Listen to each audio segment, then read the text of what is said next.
The air was thick with the scent of Seraphina's power and the metallic tang of Kale's impending shame. He stood before the shadow wing, the silence of the conquered city amplifying the frantic drumming of his own heart. The ultimatum had been delivered, blood bond or the blood extinction of his people. Kale looked past Seraphina to the cowering healer, Elara, whose face was a mirror of his people's terror. He could save them. But the cost was himself. His hands, once wielding the sword of a kingdom, were now shackled in unbreakable iron, yet the heaviest chains were invisible, the chains of responsibility. He lowered his head, not in submission to her, but in surrender to the grim necessity. "I accept your terms, Lady Seraphina." Kale's voice was rough, choked with the dust of the fallen. "I will be your warbride. Spare Erthos." A collective gasp rose from the few surviving mortal attendants forced to witness this mockery. Seraphina's lips curved into a tiny, victorious, utterly chilling smile. It was the smile of a predator who knows the prey has walked willingly into the snare. Wise choice, mortal. Survival often requires a temporary loss of pride. She gestured, and the vampire guard released Elara, pushing her roughly back into the crowd of captives. The message was clear. The terms are met. For now. A tall, elderly vampire, cloaked in robes of midnight velvet, stepped forward. This was Lord Cashin, Seraphina's ancient ritualist and advisor, a creature whose eyes held the cold wisdom of centuries. He carried the heavy silver chalice and a thin, wickedly sharp ritual dagger, both glowing faintly with an unnatural internal red light. The ritual was not to be performed in the open square. Seraphina commanded Kale to be taken to the citadel's deepest chamber, a place known to mortals as the Crypt of Binding. Kale was led through the sprawling, Gothic architecture of the citadel, which was now draped with the oppressive banners of the Kalan Empire, a crimson claw grasping a crescent moon. Every turn, every dark corridor, was a reminder of his new reality. The Crypt of Binding was not a crypt of the dead, but of promises. The room was vast, circular, and carved from black basalt. The only illumination came from torches that burned with an unnerving green flame and the ambient glow of the red moon filtering through a massive stained glass window depicting a serpentine creature wrapped around a sun. In the center was a raised stone altar, surrounded by columns carved with disturbing esoteric symbols. Seraphina stood waiting on the altar, her wings slightly retracted, her demeanor that of a goddess preparing to accept a sacrifice. She had removed her heavy armored gauntlets, revealing hands that were delicate but unervingly strong. Lord Cashin began to chant in the dead, guttural language of the ancient Kalan, the sounds echoing and vibrating through Kale's chest. The green flames flickered wildly. Seraphina fixed Kale with her gaze, a deep, searching look that seemed to probe the very marrow of his bones. "The blood bond is not a mere contract, Kale Erthos," she stated, her voice low and intimate, a sound that should have been comforting but was purely menacing. "It is a joining of essence. You will become an extension of my will, a protector of my domain, and an oath against my enemies. And if I refuse at this final moment?" Kale challenged, his pride flaring one last time. "Then your corpse will be scattered before the dawn, and the promise I made to spare Erthos will be void," Seraphina replied instantly, without heat or passion. "The fate of your people is bound to your obedience. Now kneel." Kale's knees locked. He would not kneel to her. A ripple of frustration crossed Seraphina's perfect features. She did not physically force him. Instead, Lord Cashin's chanting suddenly intensified, and Kale felt a sharp, agonizing pressure behind his eyes, a phantom pain that brought him staggering forward. He bit back a cry, his muscles twitching. He lowered himself to one knee, a gesture of respect to the ritual, not to his captor. Seraphina moved with the swift grace of a striking viper.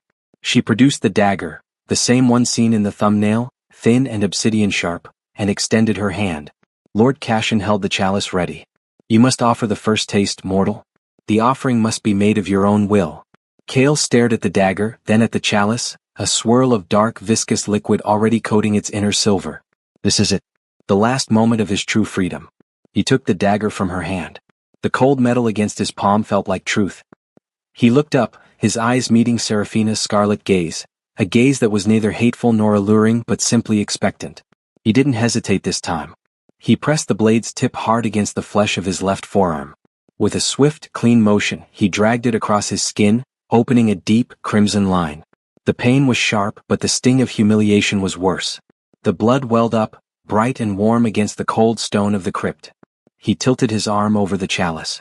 His life's essence, the very thing he fought to protect, spilled into the silver cup, mixing with the dark liquid already there.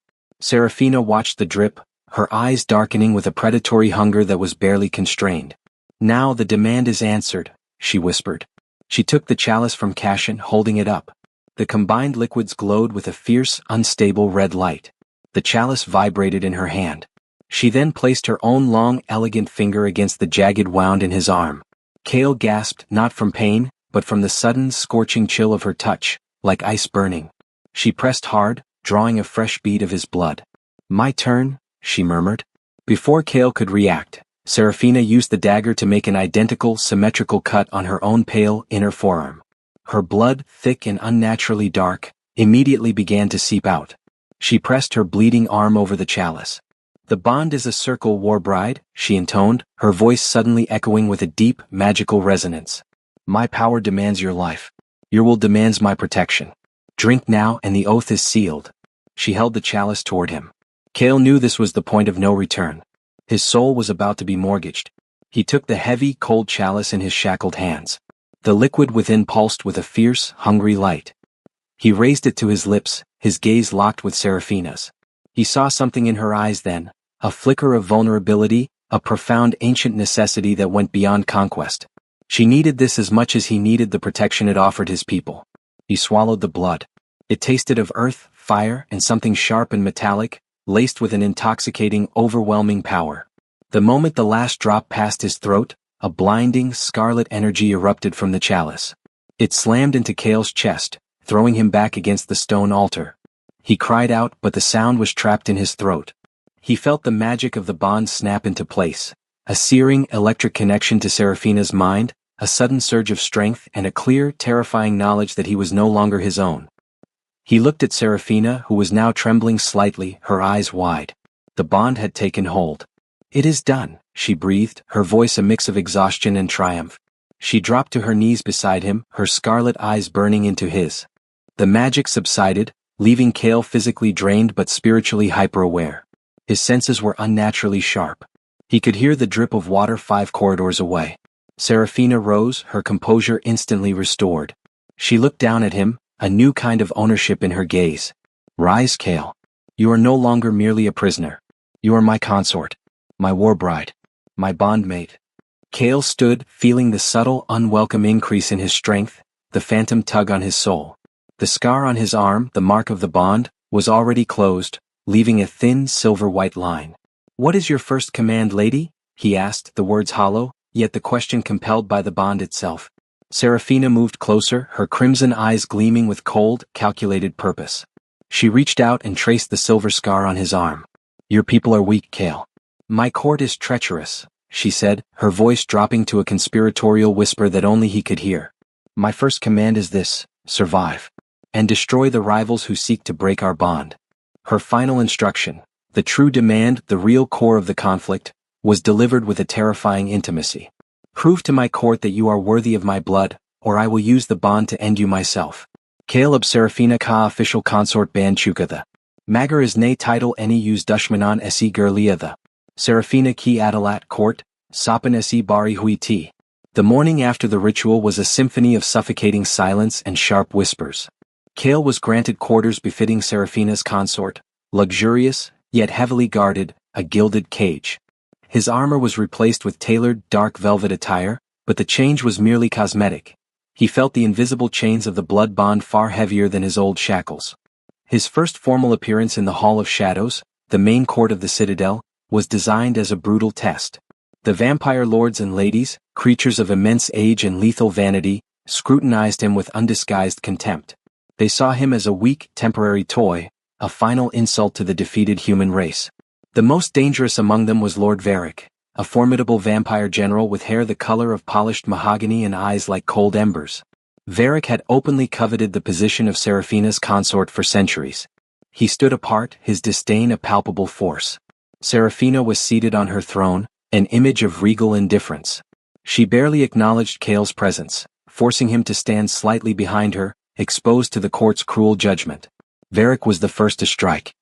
He initiated a formal challenge, cloaked in the veneer of respect. "My Lady Seraphina," Varric's voice was smooth as poison. "I question the wisdom of placing a defeated mortal at your strategic side. The blood bond offers protection, not competence. How is General Kale to assist in the governance of the conquered territories? His kind is known only for weak sentiment and feudal resistance. The court chuckled, their amusement razor-sharp. Kale felt his humiliation rise, but the chilling sensation of the blood bond, a mental whisper in his mind that sounded suspiciously like, "Control your fury, Warbride, or I will do it for you," kept him still. Seraphina finally spoke, her voice lethally calm. Kale Erthos is bound by a ritual stronger than your loyalty, Varric. His mind is his weapon. Prove that your judgment is superior, Lord, or hold your silence. Varric seized the opportunity. He presented a major problem, a vital trade route through a contested mountain pass, recently lost to a savage, nomadic tribe, not vampires, a third, minor enemy. The route was essential for supplying Seraphina's armies. "I propose we send 2 legions and raise the pass," Varric suggested, a brute force approach. Kale saw the trap. A 2-legion attack would be costly in troops and time, exactly what Varric needed to diminish Seraphina's resources. The bond compelled Kale to speak. "My lady," Kale stepped forward, drawing all eyes to him. His human intellect, sharp and strategic, cut through the vampire's arrogance. A frontal assault on a mountain pass is costly. The nomadic tribes fight for survival. We do not need to raise it. We need to starve it. Block the 2 minor rivers that feed their main encampment. Offer the tribesmen food and safe passage only if they surrender the pass. It saves blood, time, and gains us future laborers." A collective, stunned silence fell. It was a strategy of cold, unfeeling logic, a vampire's way of thinking delivered by a mortal. Seraphina's scarlet eyes met Kale's. For the first time, a flicker of something like approval crossed her features. "A strategy worthy of the Kalen Empire," she pronounced, her verdict absolute. "Varric, you will coordinate the blockade as General Kale has instructed. You are dismissed." Varric's retreat was a picture of contained fury. Kale had won the first round, but he had earned a powerful, eternal enemy. Later that evening in Kale's chambers, Seraphina appeared without warning, her wings melting out of the shadows. She was no longer in armor but in a flowing midnight blue gown, a sight that was dangerously distracting. "You performed adequately in the court, Warbride," she said, pacing the room slowly. "You think like a predator. A commendable trait for a human." "I think like a general who values efficiency over needless slaughter," Kale corrected, leaning against a cold marble pillar, refusing to be intimidated by her beauty or proximity. "I saved your legions, lady. That is not loyalty. That is strategic self-interest." "Honesty," she mused, stopping directly in front of him. "Another rare trait. Varric will attempt to eliminate you. Not with a duel but with a whisper in the dark." Kale felt the heat of her presence, the raw, ancient power radiating off her. "I have survived worse enemies than a jealous lover, lady, and my life is bound to yours. His failure will be your loss." Seraphina reached out and gently touched the silver scar on his forearm, sending a familiar, electric surge through him. The touch lingered. "The bond is a protection but it is also a weakness. If I am wounded you feel the pain and vice versa. It is not an invincible shield." She looked away, a momentary darkening in her eyes. "There are enemies far older and stronger than Varric. Enemies who despise this bond, enemies who once brought my entire family to ruin." This was a profound, unscripted moment of vulnerability. Kale realized Seraphina was not just a conqueror, she was a survivor burdened by massive responsibility and pain. He saw the crack in her impenetrable armor. "What enemies?" Kale pressed gently. Seraphina turned back, her eyes hardening, the crack sealed. The moment of intimacy was gone. "The questions you ask are reserved for equal partners, Warbride. You have only earned my temporary respect. But you will earn more." She stepped back, her wings unfurling partially in the low light. "A test awaits you tomorrow. A rogue element is attempting to incite rebellion in the occupied city of Lyra. You will go with a small force and pacify the area. Show me your effectiveness without the shield of my presence." "Pacify?" Kale asked, his voice low with suspicion. "What does that entail?" Seraphina's answer was chilling, a perfect summary of their dark alliance. "Achieve absolute control, General. By any means necessary. But ensure that not one drop of Kalen blood is spilled. The mortal blood is disposable, mine is not. This is your first independent assignment. Do not fail." She vanished into the shadows, leaving Kale alone in the luxurious, silent room, gripping the scar on his arm. His first assignment was a test of his moral fiber, his loyalty, and his skill. He was meant to be a symbol, but he was quickly becoming Seraphina's most dangerous weapon. Kale's mission to Lyra was his first independent test under the bond, a cruel choice between his humanity and his new role. He was sent with a small detachment of vampire elite guards, cold, efficient executioners who watched him as closely as they watched the populace. The city of Lyra was once a thriving trade hub, now a skeletal picture of resistance. The air was heavy with unspoken defiance. Kale, dressed in the dark, official attire of a Kaelan general, rode through the streets, feeling the burning glares of the mortals. He was a human who had sold his soul, and they saw him as the ultimate betrayer. His mind was constantly vigilant. The blood bond was a living thing, a low, rhythmic pulse in his veins that made him acutely aware of Seraphina's remote presence, a feeling akin to always having a commander looking over his shoulder. His task was to squash the rogue element, a resistance cell called the Shadow Hand that was printing inflammatory pamphlets and hoarding confiscated rations. The goal was to achieve control without spilling vampire blood, and preferably without the wholesale slaughter of humans, which Kale still desperately wanted to avoid. Kale's vampire escort located the printing press in an old, abandoned church. Kale ordered the siege, but his internal alarm bells were ringing. The setup was too easy. As Kale approached the church doors, the psychic whisper from the bond intensified, a sudden jolt of frantic urgency that wasn't his own. It was Seraphina's residual warning: danger. Ambush. He stopped his detachment just outside the church. Hold, he commanded, his voice sharp with authority. This is a trap. The building is wired to collapse. The goal is to kill the vampire escorts, not incite a riot. The lead vampire guard, a brute named Lord Gorik, sneered. A mortal fearing a few sticks of dynamite? Move, Warbride, or I will report your cowardice to the Shadow Wing. Kale made a split-second decision. He was bound to Seraphina, and her primary command was, ensure that not one drop of Kaelan blood is spilled. If he let them proceed, he would fail the test and his people would pay the price. He turned, drawing the dagger he always carried, a simple, sharp weapon hidden beneath his cloak. He didn't aim for Gorik, but for the main support beam of a dilapidated balcony above Gorik's head. With a powerful, unexpected surge of the bond-enhanced strength, Kale threw the dagger. The beam splintered and the balcony crashed down, narrowly missing Gorik and blocking the church entrance.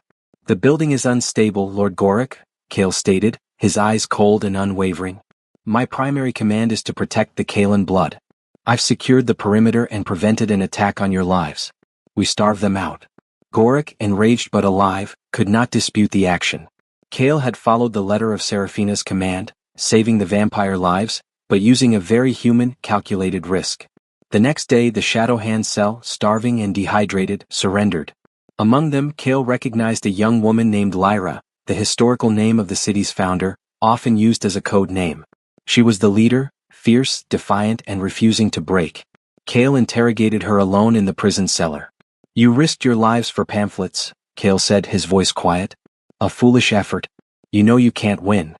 We know the price of surrender, General Kale, she spat. You are living proof. A chained dog. A betrayer of your own race. Her words were a physical blow. Kale forced himself to maintain the mask of the conqueror. Your life has value unlike the words you print, Kale countered. I was sent here to pacify. That means I can make an example of you or I can use you. Give me the names of your financial backers, the ones who provided the weapons, and you and your cell will be assigned as laborers to Seraphina's estates. Survival. Not execution. Lyra's defiance wavered. Why would you spare us? You hate the vampires, yet you serve. Kale looked away, his eyes resting on the shackles on her wrists. My choices are no longer my own. But I will use the power I have to save what I can. Give me the information. Prove that human life can be useful even to them. Lyra, seeing the genuine conflict in his eyes, realized this was not a simple executioner. She saw an avenue for future resistance. She gave him the names, not of true resistance fighters, but of two corrupt human nobles who were secretly profiting from the trade route disruption, the very thing Varric had complained about. Kale's lips curved into a cold, strategic smile. He had his leverage. Kale returned to the Citadel and presented his report to Seraphina. He detailed the ambush, Gorik's near-fatal mistake, and his swift action to save the vampire lives. He then presented the names of the two human nobles as the main instigators behind the financial backing of the Lyra resistance. The crisis is averted, my lady, Kale concluded. The city is pacified. And not a single drop of Kaelan blood was spilled. Seraphina listened, her expression unreadable. She knew he had hidden something, the truth of the dynamite, the true leadership of the resistance. The bond did not give her a full mind read, but it gave her a sense of his emotional concealment. You handled the situation with an unexpected economy of force, General, she conceded, a flicker of appreciation in her eyes. You have proved your strategic worth, if not your full transparency. She then did the unexpected.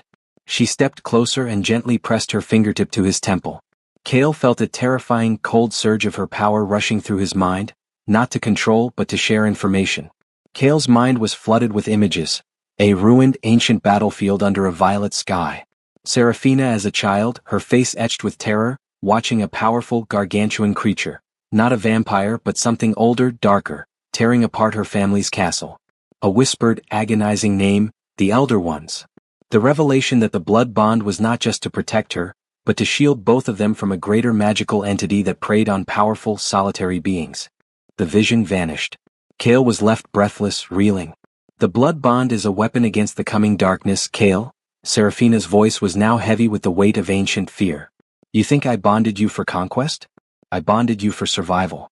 Varric and his like are obsessed with thrones. I am obsessed with preventing the end of everything. The Shadow Hand, the mortals, the vampires, we are nothing when the Elder Ones return.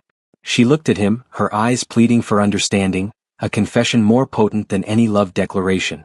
Now do you understand your purpose, Warbride? We are the only two people alive who can stop the true shadow. And you have a choice. Continue your games of loyalty, or help me prepare for a war you cannot fathom.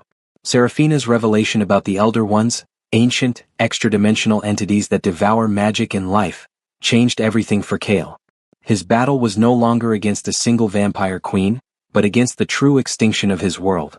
The knowledge sat heavily in his mind, amplified by the blood bond, which made Seraphina's fear a muted, constant hum in his soul. For the next few weeks, the dynamics between Cale and Seraphina shifted drastically. The relationship moved from captor and prisoner to uneasy co-conspirators. Their meetings were now focused on strategy, not subordination. Cale used his knowledge of the mortal world to fortify the Citadel's supply lines and defense mechanisms, while Seraphina dedicated her time to ancient texts and forgotten rituals. He was her tactical shield, she was his source of power and information. One evening, Cale found Seraphina in the Citadel's high tower library, a vast room of scrolls and forbidden lore. She was not in her armor but in simple, flowing robes, her white hair unbound. She was poring over a delicate, ancient scroll that seemed to be actively resisting her touch. The Elder Ones are drawn to raw power, Seraphina explained without looking up. My ancestors created the blood bond ritual centuries ago, not just to control vassals, but to cloak the combined power of two unique bloodlines. Your blood, General, is a pure catalyst. Bound to mine, it creates a magical signature too faint for them to track immediately. So, I am not your Warbride but your shield generator, Cale stated, the truth stinging yet rational. And if the bond is broken, we both become exposed. Exactly, she confirmed, finally looking up, her scarlet eyes heavy with weariness. And Varric, obsessed with usurping my throne, is trying to break this bond through politics or assassination. He thinks I bonded you out of weakness or lust. As if summoned by her words, the political maneuvering turned deadly. That night, an attempt was made on Cale's life. He was ambushed by two elite, hooded vampire assassins, not Seraphina's guard but clearly Varric's mercenaries, who tried to poison his evening wine. Cale's bond-enhanced senses screamed the warning. He didn't drink the wine. Instead, he feigned illness, creating a distraction, and used his superior human combat speed and agility to disarm and incapacitate one assassin. The second assassin, realizing the failure, aimed a silver stake, a lethal threat to a bonded partner, at Cale's heart. At that precise moment, Cale felt an agonizing, piercing pain that was not his own. It was the bond transmitting Seraphina's pain directly into his mind. A psychic strike, a sudden, blinding headache. Seraphina had been alerted by the bond's disturbance and was attempting to subdue the attacker telepathically from her own chamber, projecting her rage through their link. The assassin faltered, clutching his head, giving Cale the split second he needed. Cale used the silver stake on the assassin, neutralizing the threat. Minutes later, Seraphina burst into his chambers, her face pale, her composure ruffled. She saw the dead assassins and Cale leaning heavily against the wall, clutching his head. You felt it, she whispered, confirming the shared agony. The cost of the bond being stretched. Varric's treachery is growing bolder. Cale looked at her, his expression a mix of pain and growing understanding. The bond protects us but it doesn't choose sides. If I die you suffer and if you are distracted I am exposed. We are now chained to each other's survival. Seraphina moved toward him, a raw, protective fury blazing in her eyes. The power of her vampire nature was overwhelming. She reached out, her hand tracing the faint silver line of the bond on his forearm. Your strategy in Lyra, your swift action tonight, you are proving to be more than a shield, Kale. You are a necessity. Kale, exhausted and pushed to his limit, didn't want respect. He wanted honesty.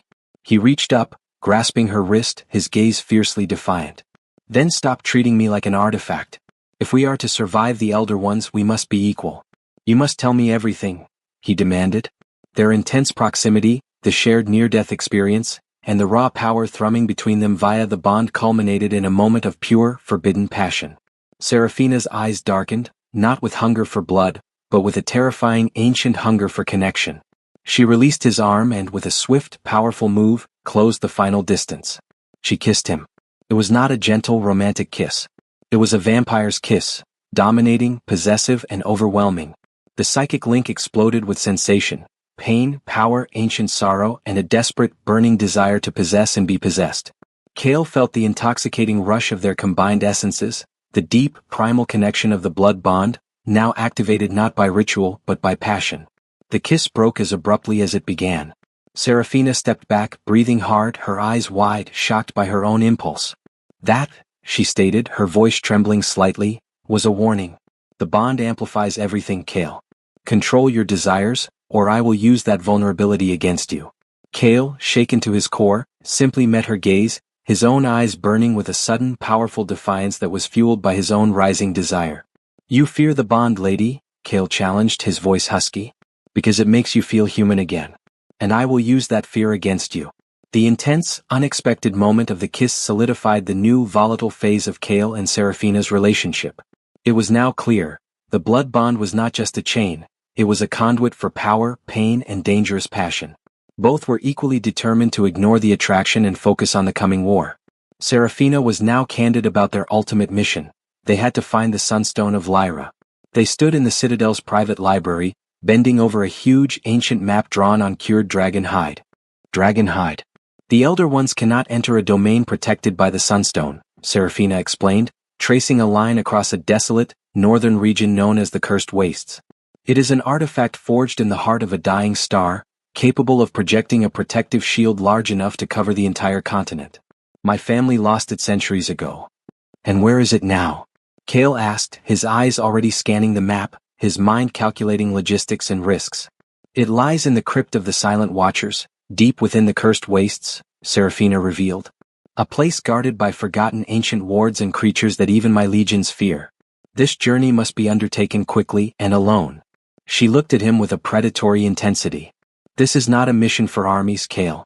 It is a quest for two unique souls bound by magic. The bond ensures we are stronger together, and our combined magical signature will be masked as we travel through the wastes. Kale knew this meant forced proximity, days and nights alone with the woman who held his life and soul in her hands, and whose sudden kiss still burned him. And Varric? He will notice your absence and seize the throne. Varric is predictable, Seraphina countered with cold certainty.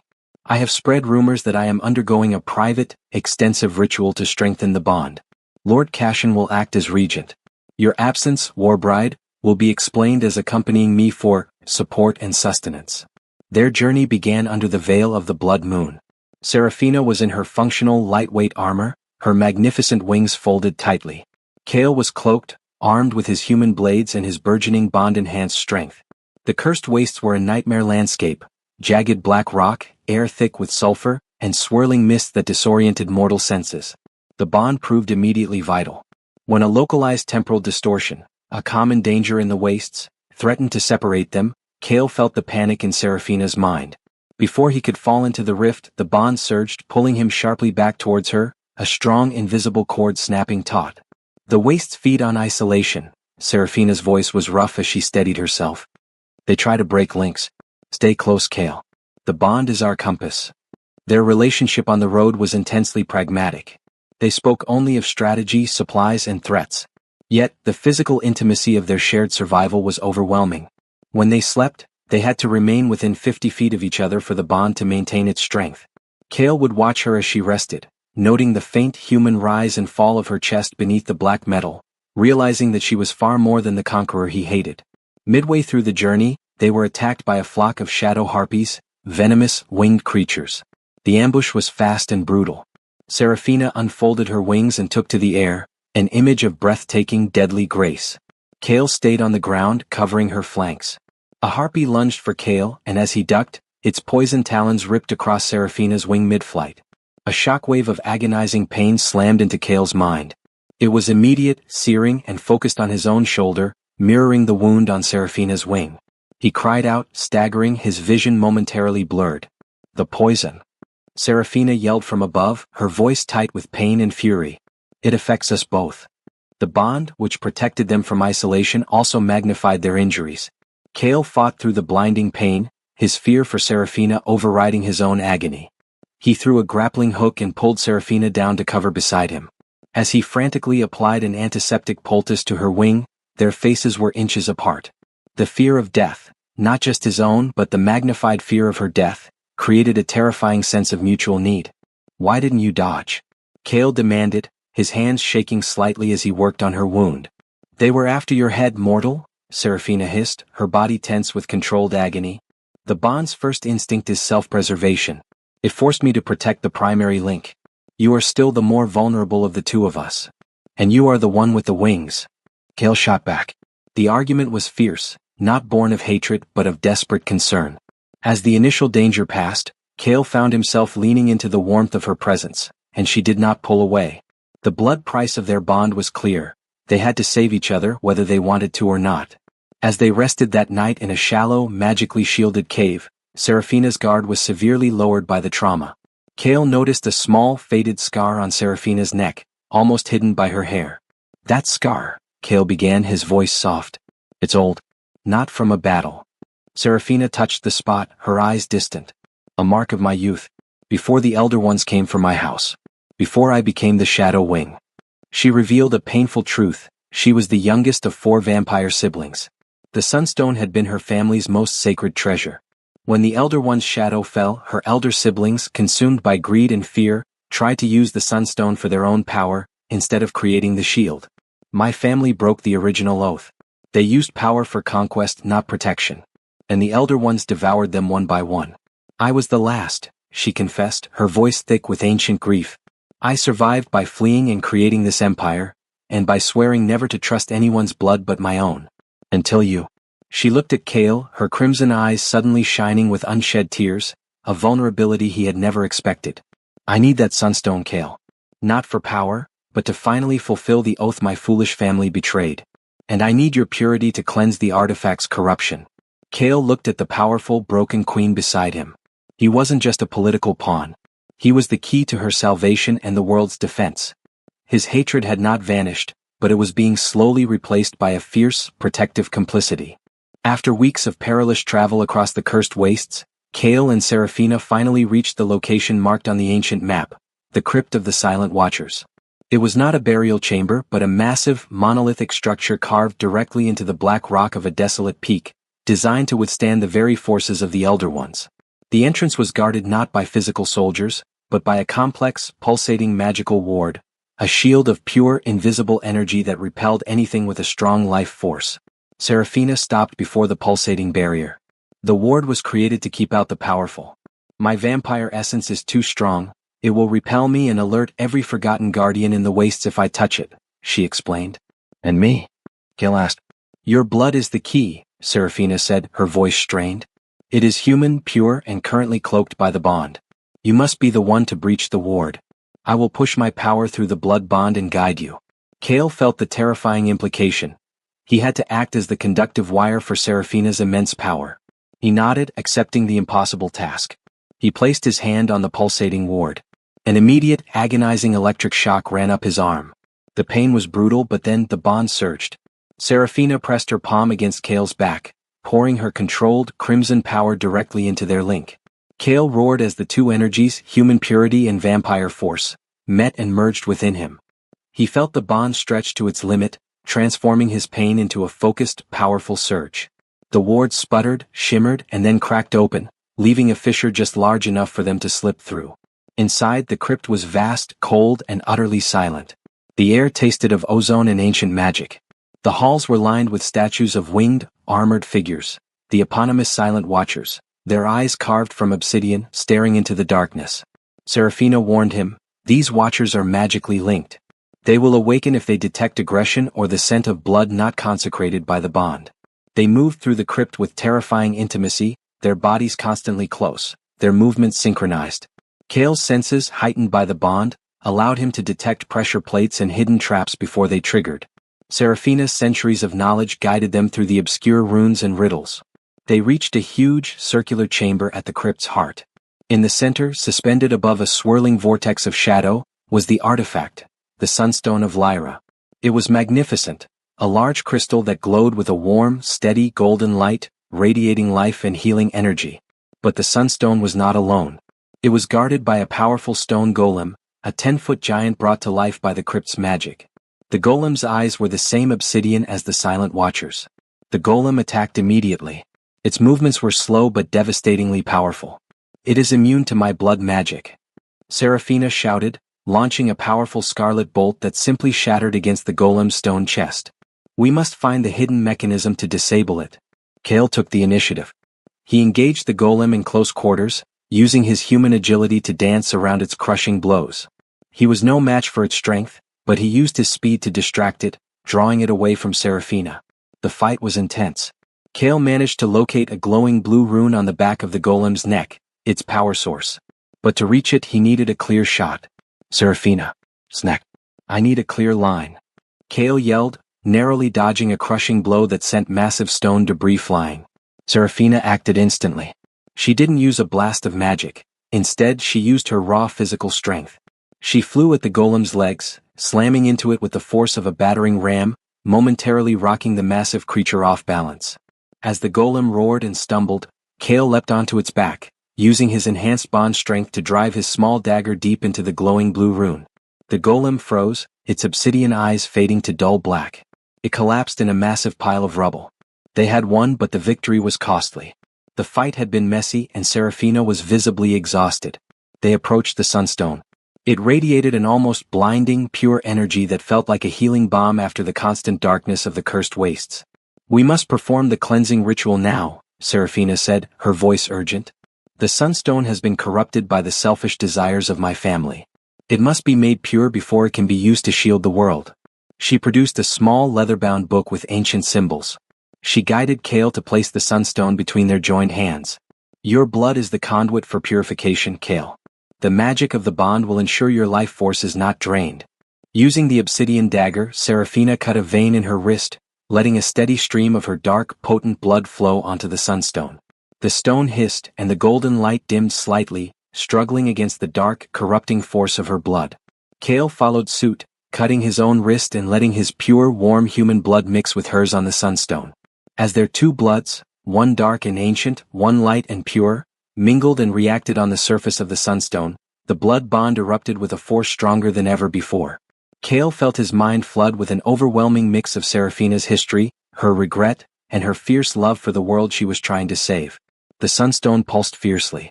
The darkness vanished, and the crystal flared with a glorious, blinding light, now wholly pure and potent. The ritual was complete. They had the Sunstone. They had survived the crypt. But as they looked down at their joined, bleeding wrists, the line between Warbride and Queen, captive and protector, had blurred completely. The bond had merged their destiny in their hearts. With the Sunstone of Lyra safely concealed, its golden, pulsing light contained in a magically sealed velvet pouch, Kale and Serafina began their journey home. The return trip was marked by a fragile, almost domestic intimacy that was more dangerous than any monster they had faced. The blood bond had fully matured during the ritual. The constant flow of emotion and sensation between them was now seamless. Kale knew when Serafina was in deep thought, and she knew when he was experiencing a moment of quiet melancholy for his lost human life. The shared connection was a double-edged sword. It provided perfect communication but also terrifying vulnerability. One evening, resting in a hidden grotto, Kale found Serafina struggling to sleep, plagued by images of her ruined past, the Elder Ones. Kale, without a word, simply placed his hand on her unarmored shoulder. Through the bond, he deliberately pushed a feeling of calm, grounded human strength into her mind. Serafina tensed, surprised by the unsolicited comfort. But she didn't pull away. "You use the bond with a delicate touch, mortal," she murmured, her voice husky. "We share a shield, lady," Kale replied softly. "If one of us is weak, the whole shield cracks. I need my commander rested." This was their new dynamic. A love forged not in tenderness, but in mutual survival and shared trauma. They were a deadly, perfect unit, but their bond was built on the world's need, not their own free will. As they neared the borders of the Kaelan Empire, the bond began to pick up static, interference that Kale recognized as Seraphina's extreme stress. "Varric," Seraphina hissed, stopping abruptly in the twilight woods. "The bond is picking up the chaos he is sowing. He hasn't usurped the throne, but he has spread venom." Varric had used Seraphina's prolonged absence to his advantage. He had publicly declared that Seraphina had fled the Empire, a sign of her weakness, and had taken Kale, a mortal, as a lover, a scandalous insult to the vampire code.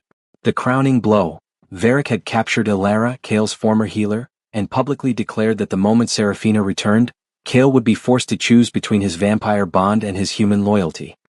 "He knows my weakness," Seraphina said grimly. "He knows I need the Sunstone to prevent the world's end, and he is forcing a confrontation that will make me choose between my strategic goal and your emotional stability." Kale's blood boiled. Varric was forcing him to betray Seraphina, the one person who could protect the world.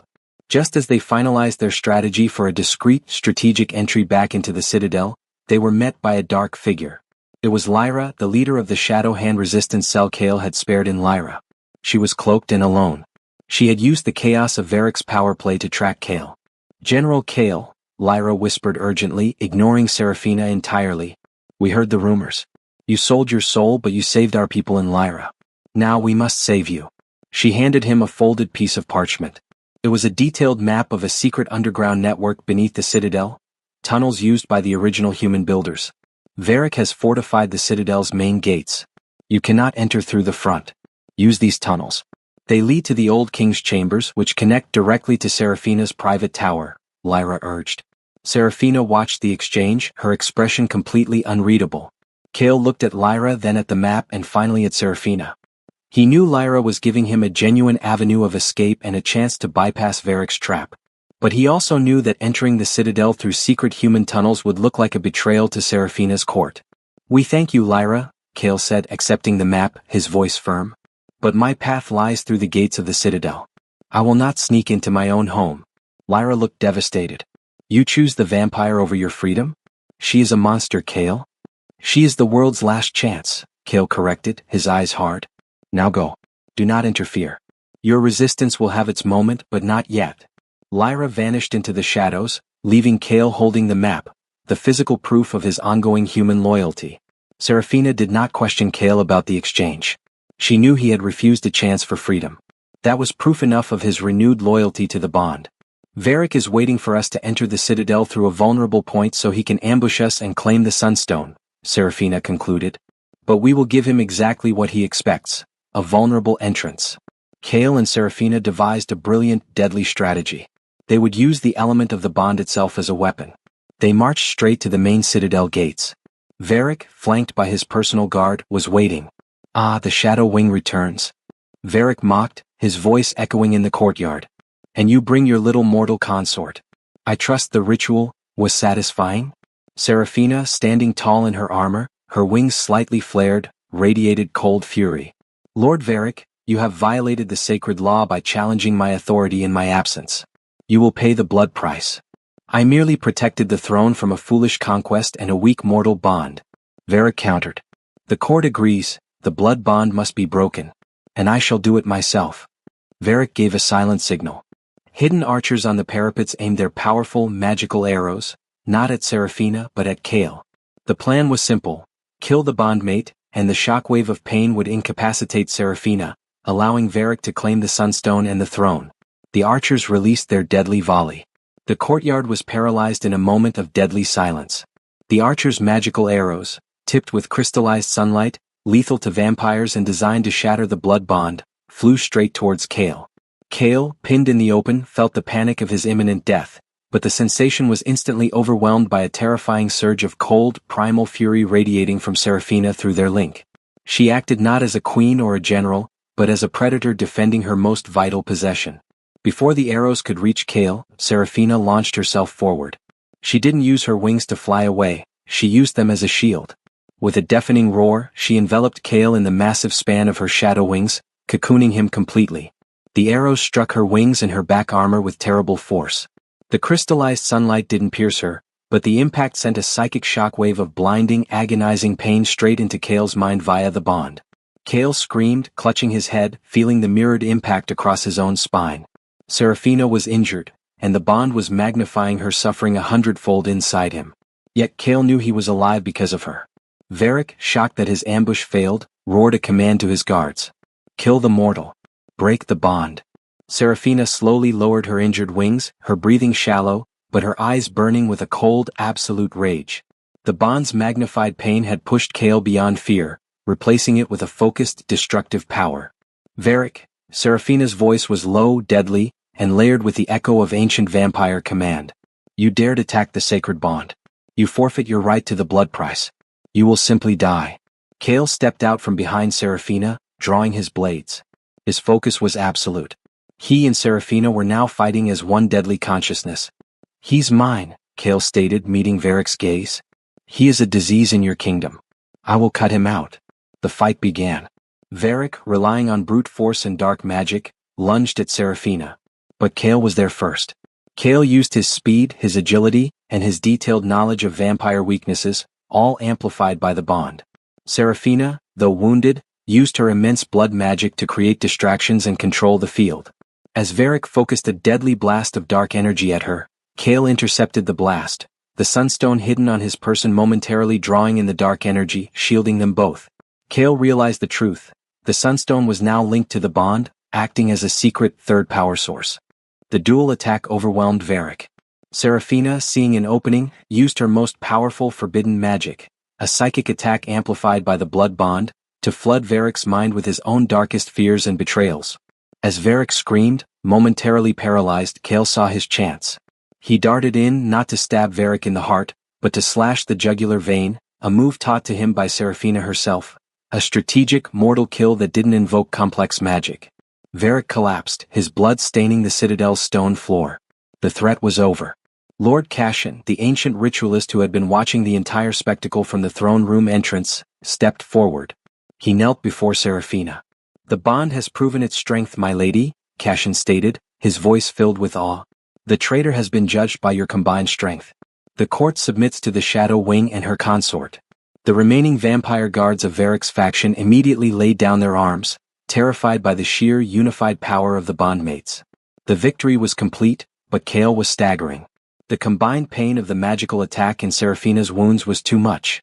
He collapsed onto the cold stone, the world swirling around him. Seraphina rushed to his side, her regal armor forgotten. She knelt over him, her eyes wide with fear, not the fear of a queen for her possession, but the deep, primal terror of a mate for his survival. Kale, the bond must heal you. Hold fast, she commanded, pressing her bleeding hand to his chest, forcing her potent, healing vampire blood directly through their link. Kale felt the agonizing pain recede, replaced by a cold, rushing energy. He was healing too fast, too unnaturally.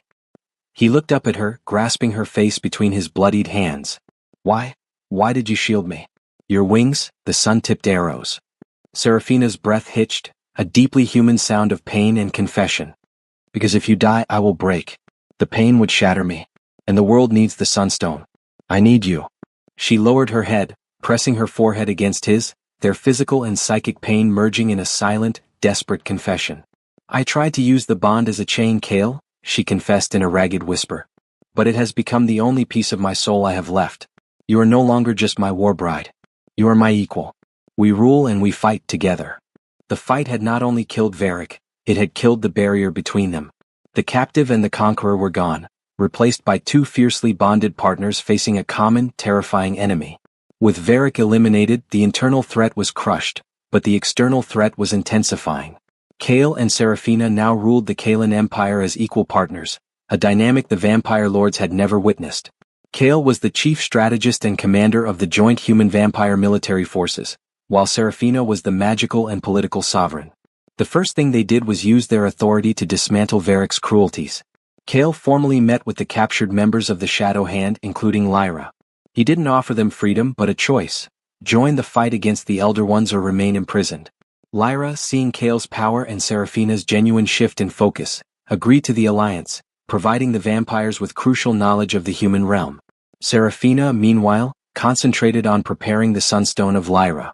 The artifact, cleansed by their mixed blood, now radiated pure golden energy, but its activation required a massive, continent-wide magical nexus. A nexus that was about to be exploited by their enemy. The first sign of the impending catastrophe was terrifying. The vibrant, blood-red moon began to turn a sickly, curdled purple. Lord Cashin rushed into their war room, his ancient face etched with fear. "My lady, the shadows are thickening. The ancient prophecy speaks of this. The turning of the moon is the moment the Elder Ones breach the dimensional veil." Seraphina's mind flooded Kale's with urgent data through the bond. "They are coming through the Nexus Point, the highest magical concentration on the continent, the ruins of my ancestral home. They had to activate the Sunstone at that Nexus Point, in the heart of the ruins, before the Elder Ones could fully manifest."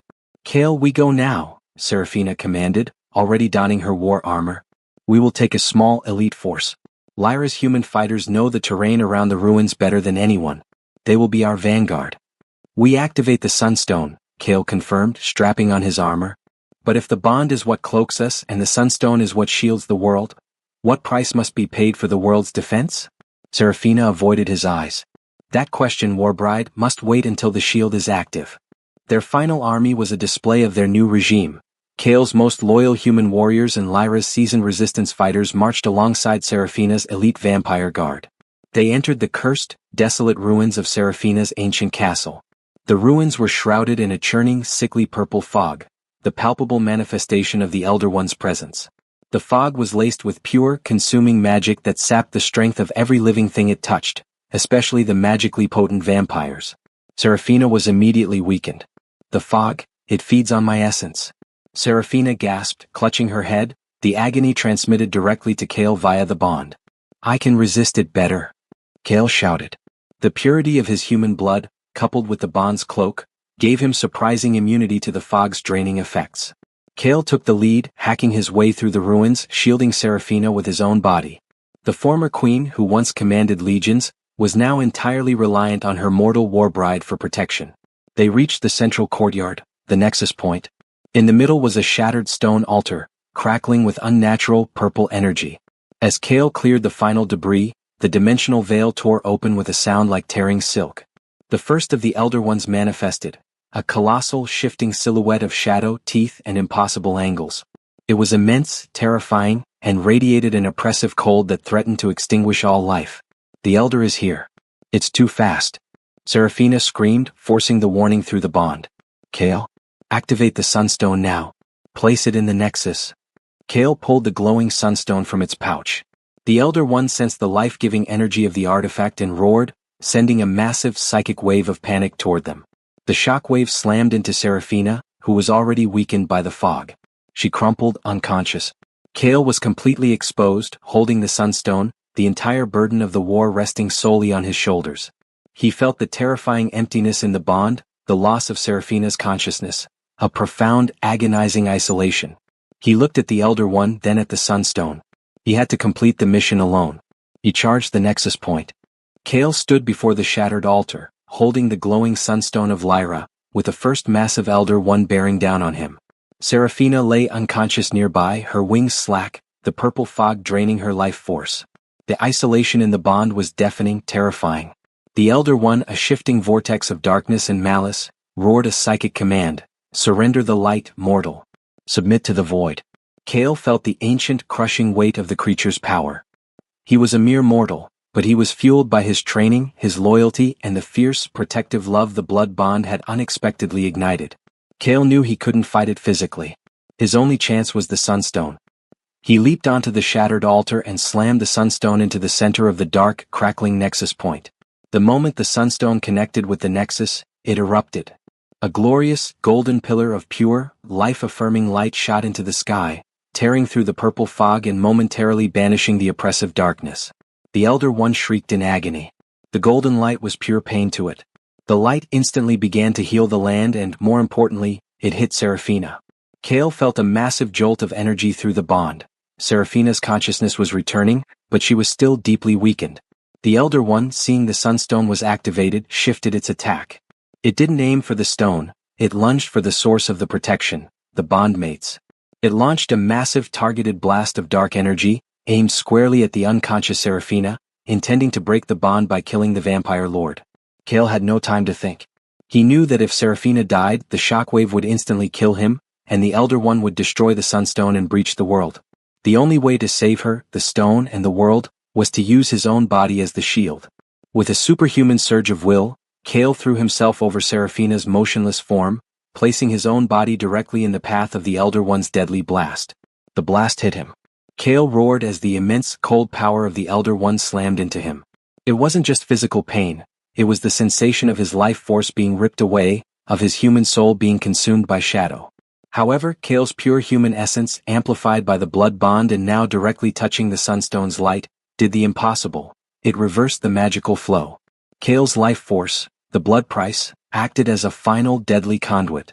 The Elder One's dark magic, instead of killing Kale, was channeled through his dying body and redirected into the Sunstone, instantly supercharging the artifact's shield and making the Elder One's presence painful and unstable. Kale felt his body collapsing, his life fading, but he also felt the glorious power of the Sunstone shield roaring to life. As Kale lay dying, his vision swimming, Seraphina's eyes snapped open. The bond was violently snapping between the surge of the Sunstone and Kale's fading life. She felt his sacrifice, the agony and the selfless love, transmitted into her soul. The Elder One, temporarily stunned and repelled by the amplified shield, began to retreat back into the dimensional tear. The world was saved. Seraphina crawled to Kale, tears, real human tears, streaming from her scarlet eyes. She saw the gaping, burning wound where the blast had struck him. He was minutes from death. No, Kale. The bond. It must save you. Seraphina sobbed, frantically pressing her hand over his heart, trying to force her potent vampire healing through the link. It is done, Seraphina, Kale whispered, his voice weak. The price was me. Don't break the shield. Save the world. Seraphina realized the terrible truth. The bond's original purpose was to share life. But now Kale was too damaged. If she tried to fully save him, the amount of power required would drain the newly active Sunstone shield, collapsing the global protection and letting the Elder Ones return. She was faced with the ultimate choice: save the world or save the man who had saved her. She looked at the Sunstone, radiating its life-saving light. She looked at Kale, fading rapidly. Her love, now fully realized, raw and desperate, won. With a final, shattering cry, Seraphina deliberately plunged the ritual dagger, the one from the thumbnail, into her own wrist, opening a deep vein. She pressed her gushing wound directly onto Kale's open wound, bypassing the magical bond and physically forcing her lifeblood, her vampire essence, directly into his body. I choose you, Kale. I choose us, she screamed, pouring her life force into him. I broke the curse and I will not let you die. The massive transfer of lifeblood was terrifying. The Sunstone shield flickered, dangerously weakened by the drain. But Kale's heart, touched by her powerful, desperate essence, began to beat, not with the rhythm of a mortal but with the cold, powerful pulse of the undead. Kale gasped, his eyes flying open. His human eyes were gone. They were now a fierce, clear scarlet. He had saved the world, but the blood bond was complete in the darkest way possible. He was no longer Kale Erthos, the mortal Warbride. He was Kale, the vampire consort. 3 months later. The Sunstone shield was active, emanating a golden dome of protection over the continent. The threat of the Elder Ones was contained. In the citadel, Kale stood by Seraphina, looking out over the city. His pale skin, scarlet eyes, and unnatural speed marked him as a full vampire, Seraphina's equal in power and her eternal companion. The blood bond was no longer a chain, but an inseparable, shared destiny. Kale's moral center remained human, however. He used his position to establish a lasting, stable truce. Ilara, the healer, was freed and placed in charge of the human welfare in the Kalan Empire. Lyra and the Shadow Hand were granted official positions in the new government, ensuring human voices were heard. Kale and Seraphina were no longer Warbride and Conqueror, but king and queen of the Twilight Empire. In the privacy of their chambers, Kale and Seraphina shared a quiet moment. Kale ran his newly cold fingers over the silver scar on Seraphina's arm, the original mark of the bond. You risked everything, Kale said, his voice deep and smooth, no longer human. The Sunstone, the world, you chose me. Seraphina turned, her eyes filled with an eternal, fierce love. The world is empty without the promise of our bond, Kale. You taught me the true meaning of sacrifice. She reached up and gently touched his cheek. You are bound to me now, not just by ritual but by the life I gave you. But your heart remains human, and that is what guides us. Kale closed his eyes, accepting his immortal fate. He knew the peace was fragile. the Elder Ones would return. The final scene shows Kale and Seraphina, clad in new matching black and silver armor, standing on the ramparts of the citadel. The golden shield of the Sunstone glows above them. They look out into the vast, dark world, preparing for the next, inevitable war. They are a perfect, deadly pair, the Vampire Queen and her immortal consort. Kale turns to Seraphina, his eyes shining with purpose. The shield holds, my queen. What is our next command? Seraphina smiles, a chilling, beautiful promise of future battles. The Elder Ones are merely waiting, my king, she replies, and we shall not be found wanting. The shot holds on their fierce, united gaze, ready for the eternal future they must now face together.